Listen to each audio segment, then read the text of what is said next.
पाठ के अंतिम भाग में हम पढ़ रहे हैं लोकतंत्र की सफलता के लिए आवश्यक परिस्थितियाँ। वे कौन सी परिस्थितियाँ हैं, वे कौन सी आवश्यक शर्तें हैं जो लोकतंत्र की सफलता की गारंटी है। इसमें सबसे पहले है शांति और व्यवस्था। लोकतंत्र की सफलता के लिए सबसे अधिक जरूरी जो बात है कि किसी भी देश में जहाँ लोकतंत्र की स्थापना हो रही है वहाँ आंतरिक व्यवस्था सामान्य हो, युद्ध और बाहरी आक्रमणों का भय नहीं हो। जब युद्ध की स्थितियाँ रहती है तो कोई भी देश अपना विकास कर पाने में सक्षम नहीं रहता, और लोकतंत्र की अगर सफलता चाहिए तो सबसे पहली जो आवश्यक शर्त है कि लोकतंत्र में एक सामान्य स्थिति बनी रहे, युद्धों की स्थिति, बाहरी आक्रमणों की स्थिति ना रहे। ऐसी स्थिति में सत्ता का विकेंद्रीकरण बना रहता है और व्यक्ति अपनी स्वतंत्रता का उपभोग करते रहते हैं।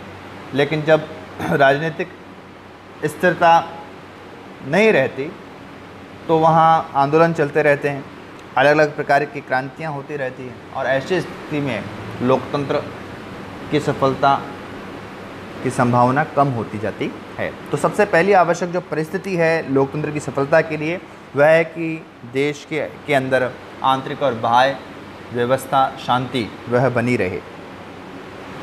दूसरा, मजबूत राष्ट्रीय अर्थव्यवस्था। किसी भी देश के अंदर लोकतंत्र की सफलता के लिए यह बहुत आवश्यक है, बहुत ज़रूरी है कि राष्ट्र की अर्थव्यवस्था पर्याप्त मजबूत हो। यदि राष्ट्रीय अर्थव्यवस्था औद्योगिक संकट से गुजर रही है तो लोकतांत्रिक व्यवस्था लड़खड़ा जाती है, क्योंकि किसी भी देश के विकास में उसकी अर्थव्यवस्था का ही प्रमुख योगदान होता है, और जहाँ अर्थव्यवस्था अच्छी होती है वहाँ लोग अपने देश के विकास में और अधिक भाग लेने में रुचि दिखाते हैं और लोकतंत्र के विकास की संभावना बढ़ जाती है।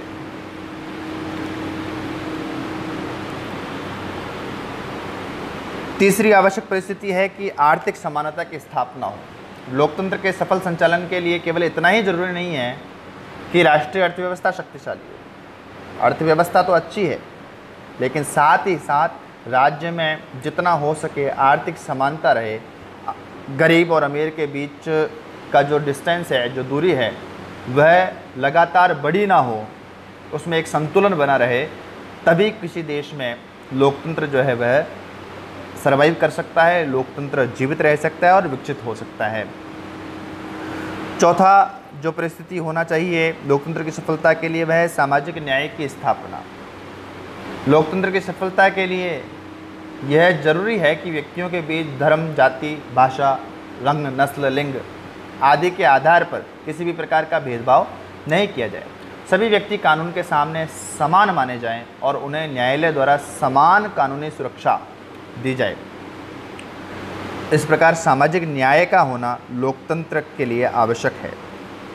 शिक्षक व जागरूक जनता, यदि हम कहें कि यह सबसे अधिक आवश्यक है लोकतंत्र की सफलता के लिए। क्यों? क्योंकि लोकतंत्र में सरकार के चुनाव से लेकर के नीतियों के निर्धारण तक में जनता की अपनी एक भूमिका होती है, और यह भूमिका जनता तभी अच्छी तरीके से निभा सकती है जबकि वह शिक्षित हो और अपने अधिकारों और कर्तव्यों के प्रति जागरूक हो। जनमत का निर्माण। लोकतंत्र की सफलता के लिए जनमत निर्माण के साधनों की स्वतंत्रता आवश्यक है। जनमत निर्माण जिसके आधार पर सरकार के बारे में कोई विचार जनता बना सके। इसका अर्थ है कि किसी भी देश के अंदर प्रेस, मीडिया, साहित्य, रेडियो, सिनेमा, दूरदर्शन आदि पर सरकारी नियंत्रण नहीं होना चाहिए।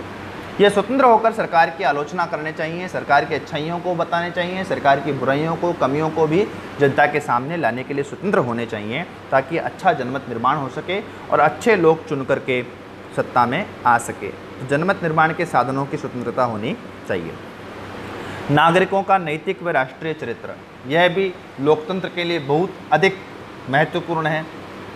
यदि नागरिकों के भीतर उदारता, सहानुभूति, सेवा, प्रेम आदि के गुण विद्यमान होते हैं तो वहाँ लोकतंत्र अधिक प्रभावी और ताकतवर हो सकता है। देश के बारे में सोचने वाले लोग हैं तो लोकतंत्र सफल हो सकता है। इसलिए लोगों का राष्ट्रीय और नैतिक चरित्र भी लोकतंत्र की सफलता को तय करता है। आठवीं आवश्यक परिस्थिति सत्ता का विकेंद्रीकरण तथा स्थानीय स्वशासन। लोकतंत्र में जो शासन की शक्ति है वह अलग अलग स्तरों में विभक्त होनी चाहिए। यदि ये सत्ता का विभाजन नहीं किया जाता तो फिर लोकतंत्र को अधिनायक तंत्र में बदलने में ज़्यादा समय नहीं लगता है। इसलिए अलग अलग स्तरों की सरकारों के बीच में शक्ति का विभाजन लोकतंत्र में होना चाहिए। ग्राम पंचायतें, नगरों की शासन व्यवस्थाएं, उनके साथ भी सरकार की शक्ति का विभाजन किया जाना चाहिए। अगली आवश्यक परिस्थिति है लोकतंत्र की सफलता के लिए नागरिक स्वतंत्रताएं। लोकतंत्र सीमित शासन के सिद्धांत को मानता है, जिसका अर्थ है कि संविधान द्वारा नागरिकों को मौलिक स्वतंत्रताएं प्रदान की जानी चाहिए। इन स्वतंत्रताओं की रक्षा का भी कोई प्रबंध किया जाना चाहिए। नागरिक स्वतंत्रताओं में नागरिकों को संगठन बनाने, सरकार की लोकतंत्र विरोधी नीतियों का विरोध करने, इस प्रकार की ये सभी मौलिक स्वतंत्रताएं प्राप्त होनी चाहिए। लिखित संविधान एवं लोकतांत्रिक परंपराएं। लोकतंत्र की सफलता के लिए लिखित संविधान का होना भी आवश्यक है। साथ ही साथ संविधान की जो भाषा है वह बहुत स्पष्ट रूप से होनी चाहिए, ताकि उसकी व्याख्या को लेकर कभी भी कोई मतिभ्रम की स्थिति उत्पन्न ना हो। संविधान के संदर्भ में यह भी स्थिति होनी चाहिए कि संविधान इतना लचीला ना हो कि कोई भी राजनीतिक दल अपनी इच्छा से और संविधान में परिवर्तन आसानी से कर ले। उसकी एक निर्धारित प्रक्रिया होनी चाहिए ताकि लोकतंत्र को तानाशाही व्यवस्था बनने से रोका जा सके। अगला है स्वतंत्र व शक्तिशाली न्यायपालिका। लोकतंत्र का आधार संविधानवाद है, जिसका अर्थ है कि लोकतंत्र में सरकार को निरंकुश सत्ता प्राप्त नहीं होती, अपितु उसे अनिवार्य रूप से संवैधानिक मर्यादाओं और सीमाओं का पालन करना होता है। इसलिए लोकतंत्र की सफलता के लिए यह बहुत अधिक आवश्यक है कि एक स्वतंत्र शक्तिशाली न्यायपालिका हो, जो सरकार को संविधान के अनुसार कार्य करने के लिए बाध्य कर सके। अगली जो आवश्यक परिस्थिति है लोकतंत्र की सफलता के लिए वह है योग्य व निष्पक्ष कर्मचारी तंत्र। लोकतंत्र में जनप्रतिनिधियों द्वारा बनाई गई नीतियों को कर्मचारी तंत्र ही लागू करता है। अच्छी नीतियां अच्छे नेता बनाते हैं, लेकिन उसको लागू करने वाला जो कर्मचारी तंत्र है, यदि वह भ्रष्ट हो जाए तो अच्छी बनाई गई नीतियां भी ज़्यादा जन कल्याण के लिए प्रभावी नहीं हो सकेगी। इसलिए कर्मचारियों का जो तंत्र है, जो प्रशासनिक एक संपूर्ण तंत्र है, उसमें भी योग्य और निष्पक्ष कर्मचारियों का होना बहुत अधिक आवश्यक है। लोकतंत्र की सफलता के लिए जो अगली परिस्थिति है वह स्वस्थ और सुसंगठित दलीय व्यवस्था। लोकतंत्र व्यवहार में दलीय शासन प्रणाली है। अलग अलग राजनीतिक दल होते हैं जो आपस में एक दूसरे से प्रतिस्पर्धा करते हैं और इसी प्रतिस्पर्धा में जनहित वह संभव हो पाता है। इसलिए लोकतंत्र की सफलता राजनीतिक दलों की नीतियों, कार्यक्रमों और निष्ठा पर निर्भर करती है। लोकतंत्र की सफलता के लिए जरूरी है कि राजनीतिक दलों का निर्माण स्वस्थ आधार पर हो।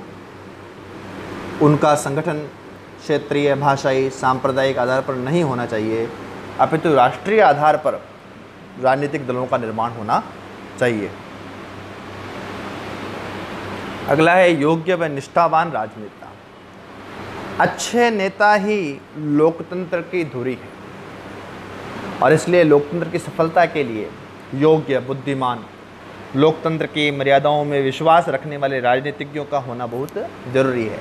ऐसे राजनीतिज्ञ ही राष्ट्रीय समस्याओं का शांतिपूर्ण और लोकतांत्रिक हल ढूंढ पाने में समर्थ होते हैं। झूठे, अवसरवादी, भ्रष्ट, अनुचित लाभ उठाने वाले, कुत्सित भावनाओं को भड़काने वाले ऐसे नेता लोकतंत्र को भीड़तंत्र में बदल देते हैं और इससे देश के सामने बहुत प्रकार के संकट खड़े हो सकते हैं।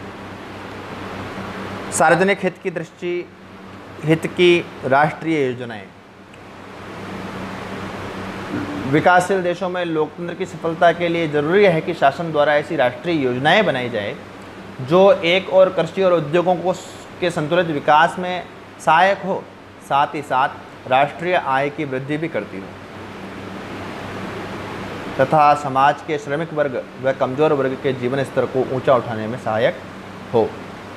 ऐसी राष्ट्रीय योजनाएं लोकतंत्र में आस्था जागरण करने वाली होती है, लोकतंत्र में जनता का विश्वास बढ़ाने वाली होती है और उसकी सफलता की गारंटी बनती है। और अंतिम रूप से हम कह सकते हैं कि आधारभूत मामलों में राष्ट्रीय सहमति लोकतंत्र की सफलता के लिए यह भी बहुत आवश्यक है कि जो आधारभूत मामले हैं किसी भी राष्ट्र के अंतर्गत, उन पर निर्णय समाज के बहुसंख्यक व अल्पसंख्यक वर्गों और सभी राजनीतिक दलों की सहमति के साथ लिए जाने चाहिए।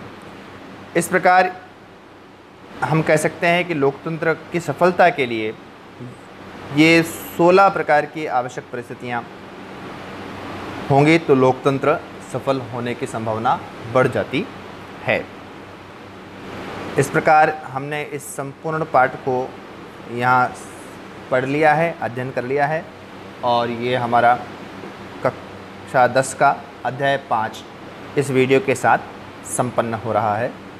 धन्यवाद।